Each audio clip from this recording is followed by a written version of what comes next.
Ko'kterak mahallasidan sizlar uchun 7 sotixli mana bunaqa katta bitta quruq yerni, ya'ni uchastkani obzorga kelganmiz. Ko'rib turibsiz, bu tomonimizda blok bilan yopilgan, o'ng tomonimizda ham uy, chap tomonimizda ham uylarimiz bor, ya'ni qo'shnilar bor. Bu joyimizdagi uy egalarining o'zlari mana shu joylarni sotishyapti. Oladigan odam bemalol blokni buzib, o'zlariga darvoza qurib olsa bo'ladigan, ya'ni darvozaxona qilib olsa bo'ladigan sharoitda. Ko'rib turibsiz, joyimiz 7 sotiqdan iborat.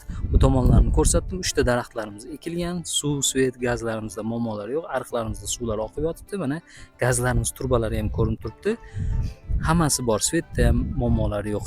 Kadastr, boshqa narsa hamma hujjatlari tayyor. Notariusga kelasiz, bemalol gaplashib turib, savdolashib baraka qolsangiz bo'ladi. Nech pul so'ralyapti bu joyimiz uchun deydigan bo'lsangiz, uy egalari $26,000 narx so'rashyapti mana shu yerimiz uchun. Chegaralarimiz qayergacha deydigan bo'lsak, o'sha burchakda mana bunday holatda ketgan.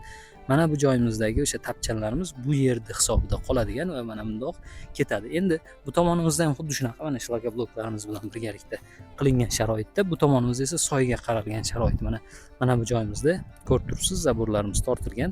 Mana shunday o'sha soyda oldigacha bo'lgan hududda va mana bu joyimizda ham xuddi shunaqa mana bundoq qilib turib, mana bu yog'imizga teraklar ekib qo'yilgan, mana oshqovoqlar ham ko'rinib turgan bo'lsa kerak.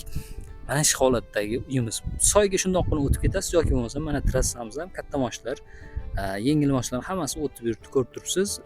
Vodiy Toshkent trassamiz mana shu joyda joylashgan. Xo'p, narxini aytib o'tdim, $26,000 narx so'rashyapti. Pastda telefon raqamlarini qoldiramiz. Bemalol telefon qilib turib, gaplashib, baraka qilib olsangiz bo'ladi. Sunnatiga ozroq o'tib beradigan joylari bor. Kim Ko'kterak mahallasida mana shunaqa 7 sotixli joy qidirib yurgan bo'lsa, bu videomizni ularga jo'natib qo'yasiz. Balki o'sha insonlar mana shu joydan yerni olib turib, katta qilib turib, chiroyli holatda o'zlariga uy qurib olishlari mumkin. Kanalimizga obuna bo'ling, bunaqa videolar hali oldinda juda ham ko'p bo'ladi.